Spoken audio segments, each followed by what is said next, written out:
A biblical perspective on life, culture and current events. This is 2020 on Vision. We're going to be talking science and creation today, with a special guest who says science is not the enemy of people of faith, but a gift of God's creative love. Our special guest has lectured for more than 40 years on what he says is the myth of science and faith being at odds with each other. He believes they support one another and that science reveals God. Dr. William West is a Harvard and Johns Hopkins trained oncologist and researcher. He's described as that rare man of science and deep faith that believes not only that science is not at odds with faith, but that it is a revelation of God. Dr. William West's new book is called Sacred Science, Understanding Divine Creation, and he is on the line with us from Memphis, Tennessee in the U.S. Hello, Bill. Welcome. Well, thank you. Amazing to be able to talk to you across the other side of the world. Hey, Bill, we live in a technological age, and you say with a little effort, even ordinary people can know just as much about cosmology as Albert Einstein, and we can possess a modern understanding of life that would flummox Charles Darwin. This is a significant age we live in, and information is often at our fingertips. What are your thoughts here around rising technology and how that even might be leading us towards faith? Well, I was drawn to this particular topic by a statement that the fastest growing denomination consider themselves nuns, N-O-N-E-S. That is no faith. And if you look further at those individuals, they're putting more and more of their confidence in science. And so I'm an oncologist, I'm a cancer specialist. Science is a love of mine. And so I thought, well, let me go look at science and let me see what they think they're seeing. And then I realized science itself is a fantastic and beautiful revelation of God. So they moved from the scriptural revelation to a scientific revelation. And that's why I actually wrote the book. I wanted them to understand that the science they're looking at is also the product of a super intelligent creator. And I wonder if we can just spend a few moments just talking about your credentials when it comes to the field of science, because you served as principal investigator of the pivotal study approving the first immunotherapy drug for cancer and pioneered the use of peripheral blood stem cells to reduce the risks and costs of intensive chemotherapy. You lectured for more than 40 years on the myth of science and faith being at odds, and you've got real science behind you to be able to qualify the sorts of things you talk about when it comes to faith. I wonder if you've got any other detail that you can share about your own preparedness to be able to talk about these issues around science and faith. Well, it's been a fascinating topic to me. I'm a member of one of the larger Methodist churches in the States, and I've lectured pretty frequently on this particular topic because there's this opinion, I think it'll serve that there's some sort of conflict between science and faith. And the more I've looked at that and the more I try to understand the science more perfectly, and we actually have a pretty good understanding now of how the universe came about. And I call them blueprints, the 8 blueprints that built the universe. And I began to realize, well, these are blueprints that could only come from a creator God. So it just reaffirmed that science to me is a very meaningful revelation of God. It's one thing to talk about the mechanics of how things come together, but the consciousness and the design elements, these are things that science doesn't necessarily easily address, aren't they? You are absolutely right. Consciousness is still a giant mystery. There were 2 leading theories that just competed with each other, and they both failed. We really don't understand consciousness. I mean, we have these incredible brains and how they relate to our mind, which I think is what it means to be created in the image of God. That's one of the wonderful mysteries remaining, and I'm not sure we'll solve that one anytime soon. But you were inspired by your own mother's breast cancer battle during your Harvard Medical School years. You're a cancer specialist, but what's the connection between your inspiration of your mother's own crisis and cancer battle and understanding more deeply the design of God in all of these creation issues? Well, that was obviously a particularly difficult moment in my life. I was 21 years old when she died of breast cancer, and that gave me good motivation to want to be an oncologist and spend my career dealing with cancer medicine. And we've made a lot of progress. We've understood a lot of mutations. We've created drugs that block a lot of those mutations. And perhaps even more importantly, we understand the immune system and the role of how our immune system protects us from cancer. And we have some wonderful drugs now that enhance that immune response.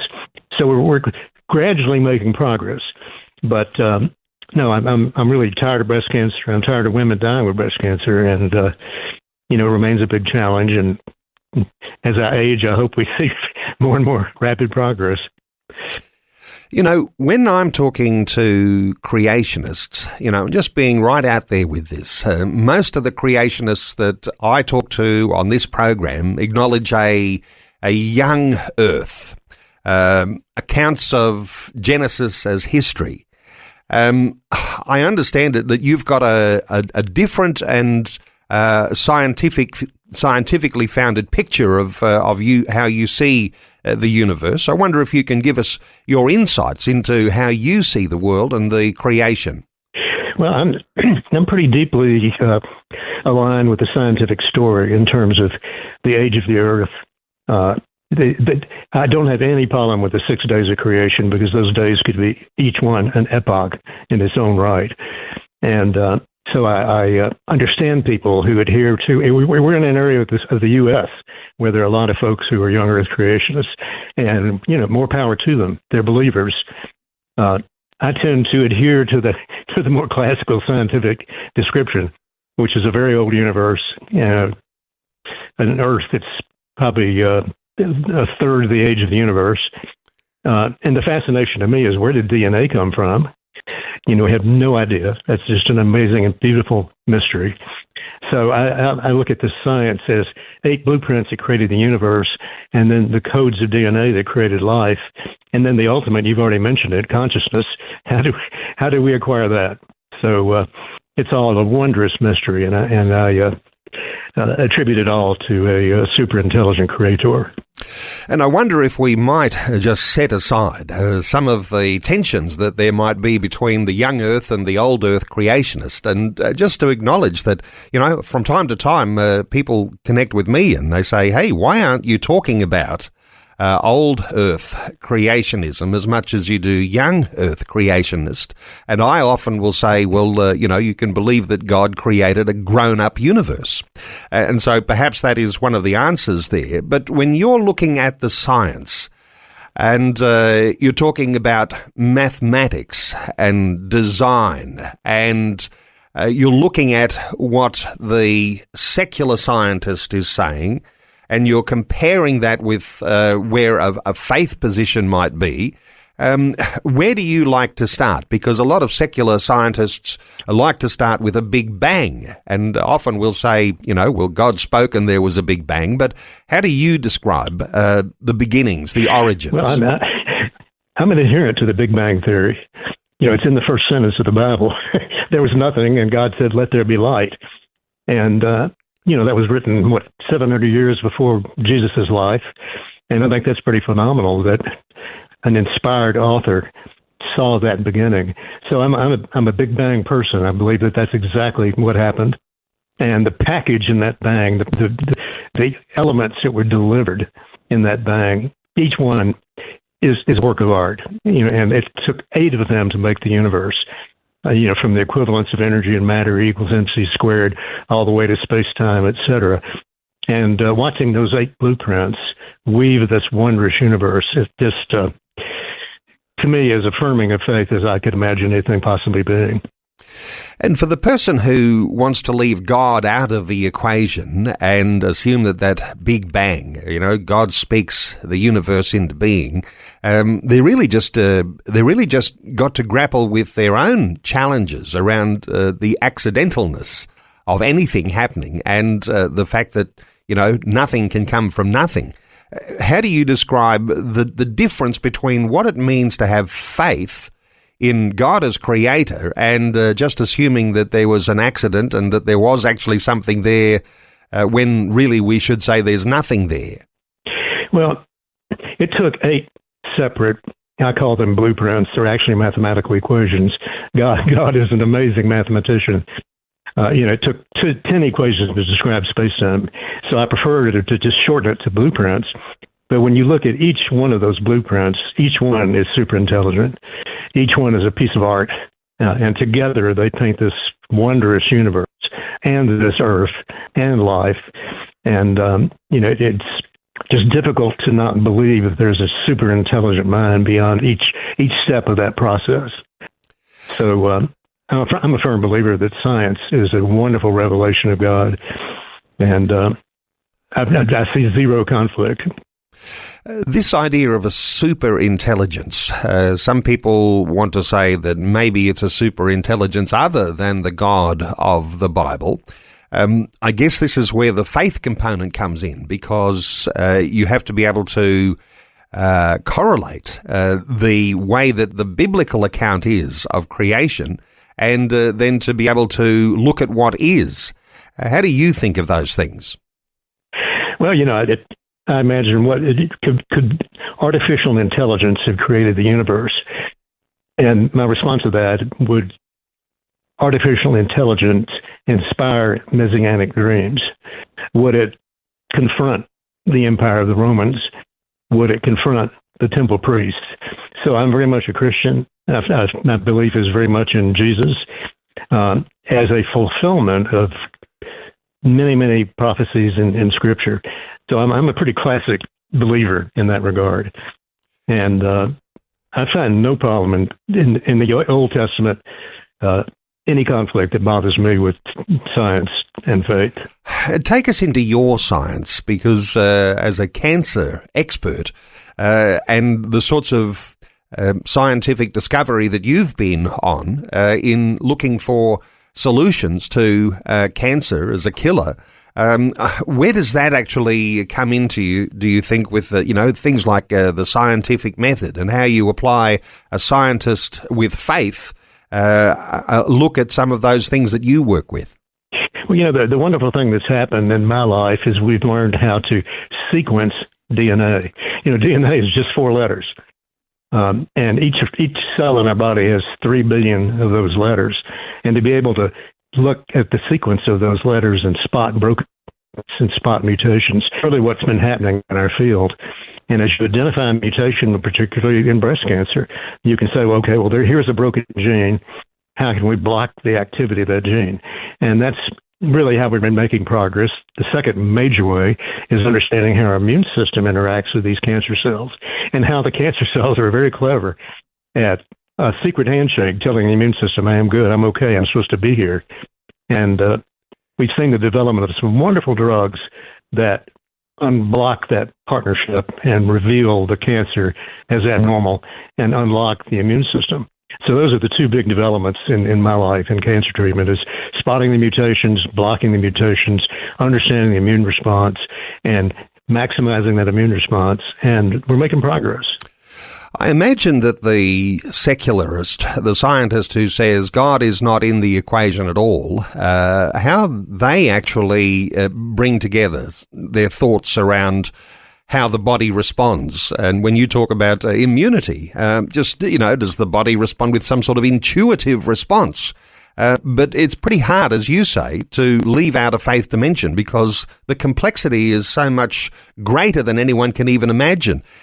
When you talk about complexity and the need for a super intelligence, when you're in a conversation with fellow scientists, how does your conversation grow out of those sorts of conversations? Well, 60% of scientists are believers. And, they don't talk about it. There's kind of a mantra in the field: don't give God a foot in the door. And the reason for that is they don't want us to stop investigating. They want us to keep pursuing the science and learning more and more about the science.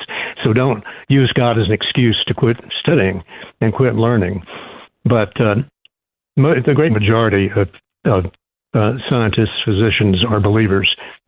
And, I wonder, I was reading today about DNA. We have no idea where DNA came from. Francis Crick, who Watson and Crick discovered the structure of DNA, he felt it could not have arisen on planet Earth. So his solution was that DNA was flown in from outer space. And that this shows you what a mystery it is and what a wondrous molecule it is. And, where did it come from? If you understand its codes, they're really so beautiful that DNA in its own right is almost enough to make me believe in a creator and a designer and a planner. But it does break. And so we do have free will, and mutations do happen.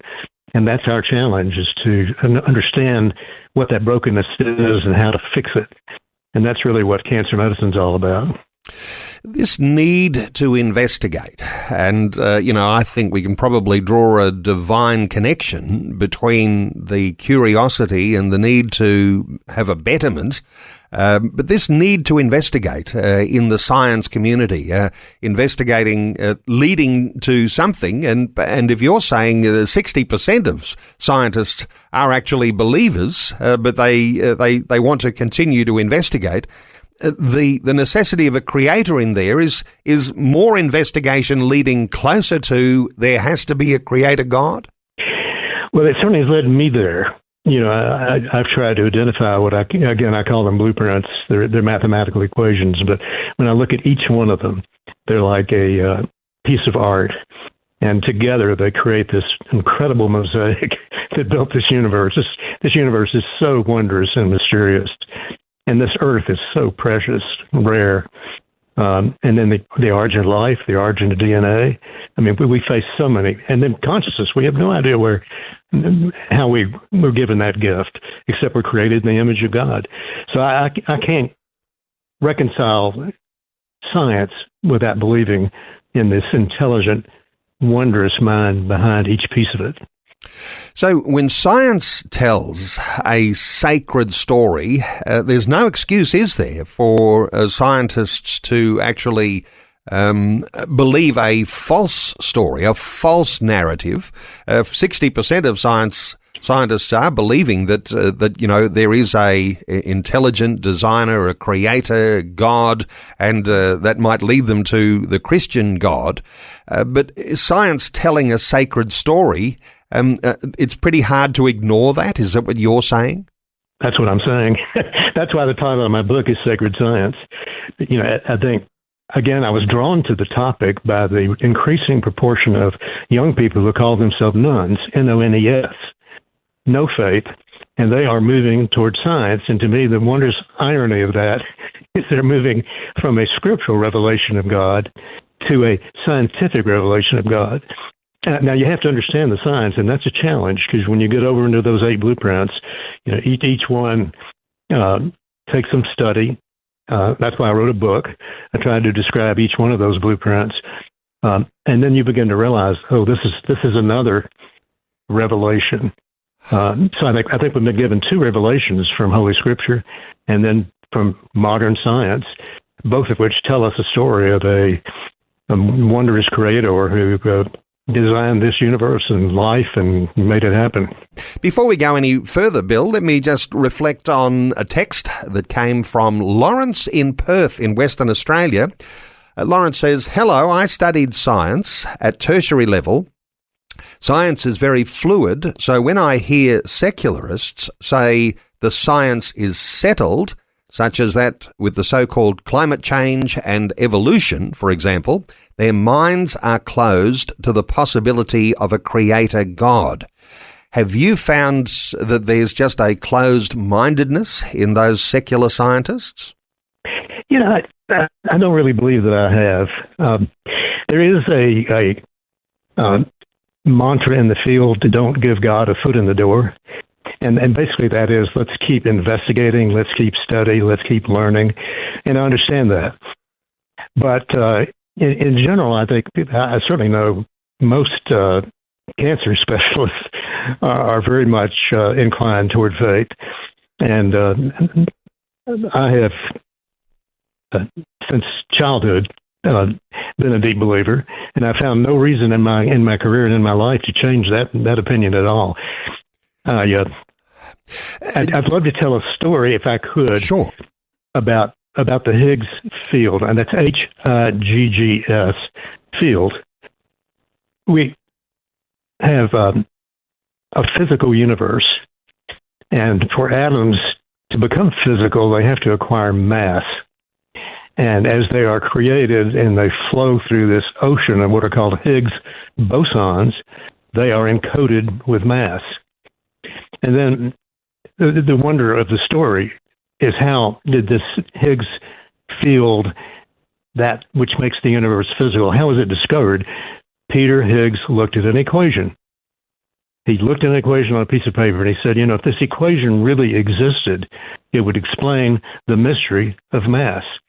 And that was 1964 and 2012. They proved the existence of the Higgs boson, and that gives us a physical universe. So I always ask, well, that equation that describes the Higgs field, where does it spend eternity? And that takes us way back to a Platonic Plato and a dimension of higher forms.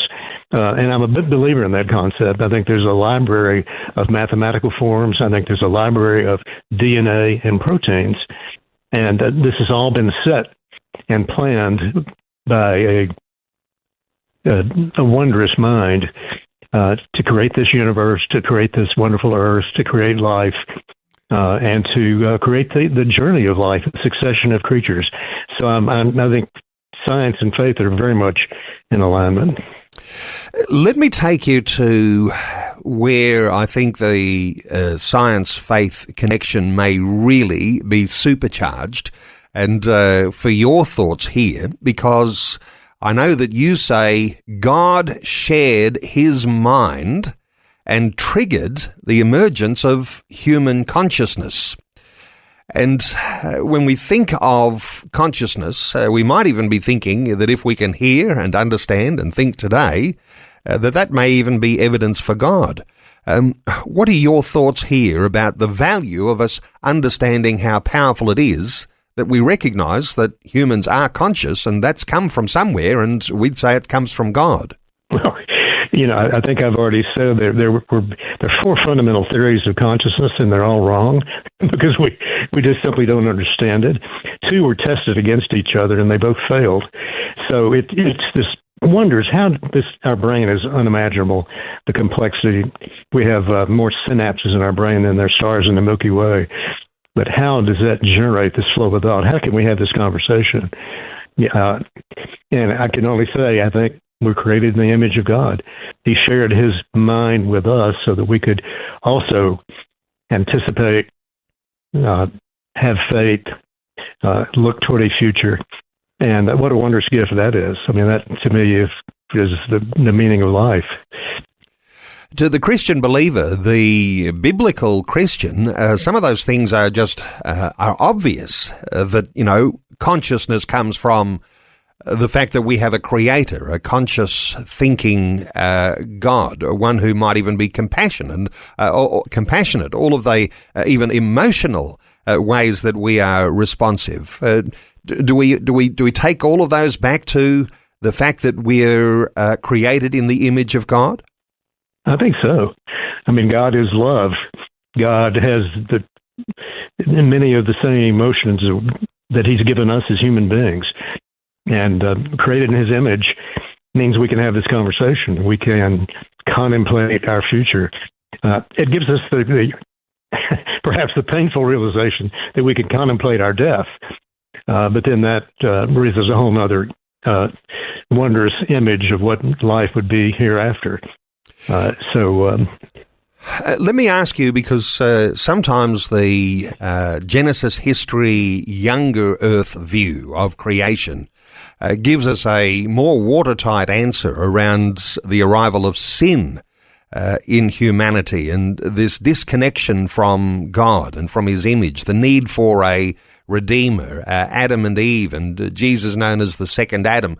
How do you fit all of that into your understanding of the creation time and first man, first woman? Well, I believe there was a first man and a first woman. I don't know when it happened. I wasn't there. I think it was a long time ago. But, if we didn't have evil, we wouldn't understand love. If we didn't have bad, we wouldn't really understand good. So I think we've been placed in this training environment where our job is to shape our consciousness, shape our thoughts, and learn to love and learn that God has given us his love. So I'm been a big believer of the Jesus story my whole life. It just makes wondrous sense, and I have never had any reason to question it. I note that your book is described as for anyone who struggles with the relationship between science and faith. If you're a Christian who works in science, or if you are an academic, or if you are a skeptical seeker exploring faith, it may be especially informative for medical professionals with faith. When you've written your book, have you had those people in mind? It's almost an opportunity as an outreach method to be able to speak into people's hearts and minds and alert them to there is a higher purpose. How do you describe who you've written your book for? I really wrote the book for the young people to describe themselves as nones, N-O-N-E-S, no religious affiliation. And they have migrated towards science. And my message to them is you simply move from a scriptural revelation of God to a scientific revelation of the same God. And describing these 8 blueprints that created this universe, again, they're just wondrous, and I really want people to understand them. They're complicated. Very often I get accused of being too scientific, but I think the Higgs field that gives the universe physicality is just a wondrous example of the planning behind this universe and how God wanted it to be physical. He wanted it to have plants and people and puppies and so he created this system whereby atoms would take on mass, would become physical. If we were all light, if we were just flashing through the universe, we'd be in a big light show. So something had to slow us down, give us mass, give us what we call atoms, allow us to create physical objects. And that's all present. It's all in the package. And it's what makes life beautiful, the earth beautiful, and I keep coming back to DNA. We have no idea where that came from. It's just a wondrous molecule that carries this code of life that is a miracle in its own right. Let's talk about the spirituality of how all this works, because, as you say, as a man of science, you've got revelation of God that we might describe as is revelation in the Bible, but also this revelation from science. And I wonder if you've got any thoughts here as to how science, as part of revelation, because, we have revelation from the scriptures, we're led to worship God as creator and as Lord. But science fueling worship, how do you think science can fuel our worship? Well, I can only speak to my own experience, but when I realized that there were these 8 blueprints, each one necessary. Without one of the 8, we wouldn't be here. And I began to appreciate them as almost like pieces of art. And each one is so brilliant in its design. And then they work together to build this universe, to build stars, to create nuclear fusion in those stars, to build the table of the elements, to build the chemistry of life, to watch that story unfold. And then to realize there really are libraries in a higher dimension from whence this universe was given shape, from the Higgs field that gives us physicality to the DNA that gives us life. It's just an amazing combination of fields and forces and capabilities that really took a wondrous mind to develop. And, the big question, we can understand the equations. How did God set them on fire? How did he implement them? How did he take a Higgs equation and have it fill the universe and make the universe physical? When you describe 8 blueprints, I mean, a blueprint is a plan, isn't it? And plans don't come accidentally. Plans demand intelligence. So if you can identify blueprints, and I imagine that secular scientists must also recognize that there are foundations for what makes the universe and makes things function. This idea of intelligence, though, it's a necessary part of explaining why you would have a plan or a blueprint at all, isn't it? I think so. A good example is the very first blueprint is E equals mc squared, which tells us that energy and matter are different forms of the same thing. And realizing the universe began in this great eruption of light, and I'm a Big Banger. I believe in the Big Bang, and that light then gave birth to what would become atoms and fill the universe with a field that would make those atoms physical. To me, that's just a brilliant succession that could only be accomplished by a creator mind. And to me, science is a wonderful revelation of God. We're taking calls. Let's take a call from Graham in Cairns in North Queensland. Hi, Graham. Welcome. Good morning, Neil. Good morning, Dr. William. I'm an ardent believer in the Big Bang as well, but I want to share with you a revelation I had about 40 years ago on the Big Bang. And with the Big Bang, there's got to be a causal effect. There's got to be something that triggered the Big Bang. All scientists agree with that, and they have trouble trying to define what this causal effect was. And the revelation I had was that in the heavenly realm, when Lucifer was booted out of heaven, that was the Big Bang, when he fell like lightning. There's a Big Bang with lightning, of course, and there's light. But he was booted out of heaven because he created disharmony in the heavenly realm, and out of chaos came chaos. So the whole system was in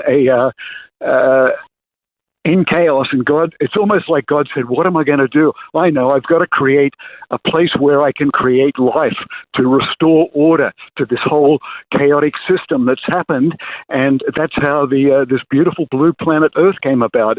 It's an oasis amongst this madness where life can flourish. But there you go. Graham, good thoughts. Any response here from Bill? I agree with every word that was just spoken. I think that's absolutely plausible. And, I think this privileged rare earth is a special gift. And here we are tucked at perfect distance from the sun with just the right temperatures to promote life. It's just too good to be accidental. And so what a gift we've been given. I mean, it's dark now in Tennessee, so I can't see outside, but if I could, the beauty of nature is just unbelievable. And to see God's creation unfold, we have a lot of birds outside our windows, and it's just beautiful to watch them. And Graham in Cairns, thank you so much for your input. 1-800-316-316. Let's take another call. Chris is in Ferntree Gully in Victoria. Hey, Chris, welcome. Good morning, gentlemen. How are you? Very well. What are your thoughts, Chris? I was wanting to put a little challenge to Dr. William, actually. I've only heard it once, but Chuck Missler, who we know has a lot of information that he puts out there, he spoke once about two Jewish friends of his that were mathematicians who did the maths about the age of the universe, the 14.5 billion years, and the expansion rate of the universe. And he said these gentlemen came back to it being in 6 Earth days, which, if you've listened to Chuck Missler, you'll understand this. Just to clarify that a little there, Chris. So 6, what did you say? 6? Well, the age of the universe, the 14.5 billion years, and then divide that by the expansion rate of the universe. Okay. Let's come to Bill. Bill, are you across the mathematics here? And certainly the late Chuck Missler, a very, very good number cruncher. Any thoughts here? Yeah. Well, I'm always fascinated that, in Genesis 1, the sun is created on the fourth day. And, we know that the sun is 5 billion years old. Maybe I've got my billionies of fatigue, 5 trillion, and the universe is, we think, 17 trillion. So the sun was created 2/3 of the way through our modern description of creation. And I think that's just kind of a wonderful harmony. I don't try to harmonize Genesis with science very often, but I'm just, Genesis tells us the sun appeared at 2/3 of the way through creation, and that's what science really is telling us, is that it appeared 5 trillion, I guess, years ago out of a 17 billion year old universe. So there's a lot of, I just read the first sentence of Genesis, in the beginning. And, Albert Einstein didn't believe in a beginning. And here we have in the first sentence of the Bible, in the beginning, null and void, and God said, let there be light. I think that's not a bad description of the Big Bang moment of creation. So I say Scripture as inspired. I don't look to it as a scientific textbook, but I'm always gratified by the consonance between some of the elements of Genesis and what we know about modern science today. Chris, anything further to add? Look, it's all very complex, isn't it? And all we can really come back to is that our God is an awesome God.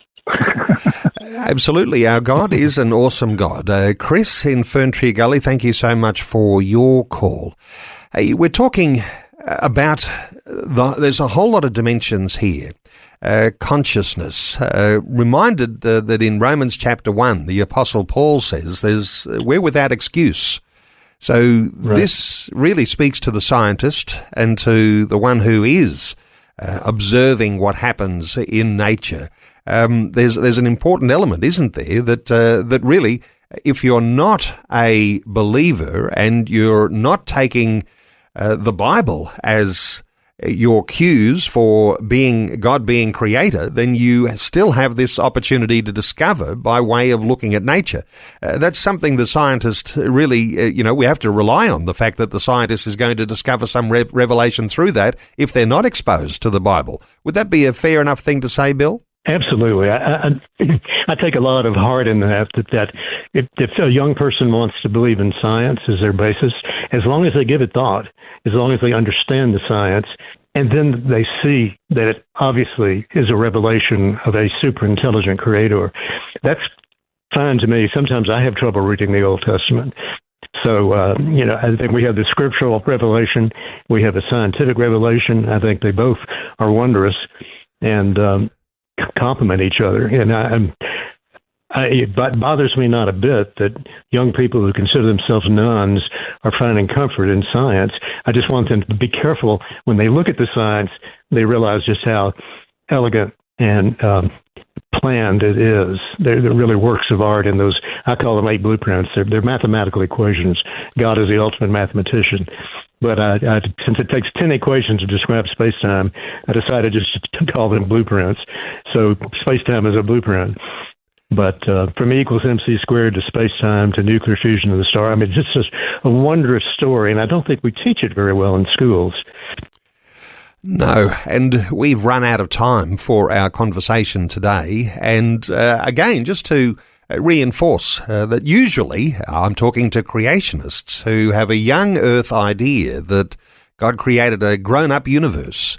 But the thought of exploring what the understanding is that comes from the idea of science and blueprints and what science has as claims for the foundation of the universe. And just a wonderful insight today from our special guest, Dr. William West.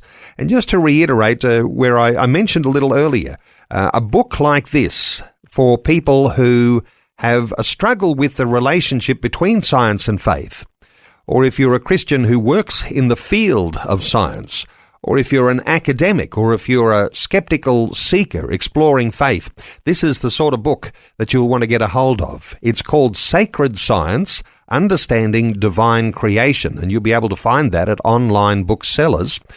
Bill, is there a particular website that you like to point people to? Is there something special there, or just mainly just get the book online? Well, my website is sacred.science, because .science is like .com, .net, etc. So that website was readily available. And actually, the whole book is there if somebody would like to read it online.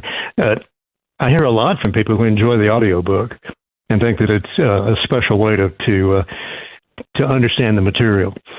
So I'm just hopeful that it's helpful to people to understand how wondrous creation is, how unbelievable our God is, and how these component parts work together to build this universe and this earth that is just almost beyond description.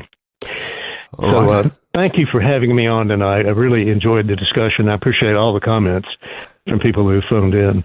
Bill, it's been our pleasure. Sacred.science to connect with Dr. William West. That new book is called Sacred Science, Understanding Divine Creation.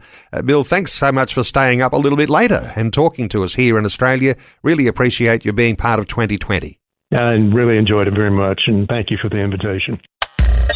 Thanks for taking time to listen to this audio on demand from Vision Christian Media.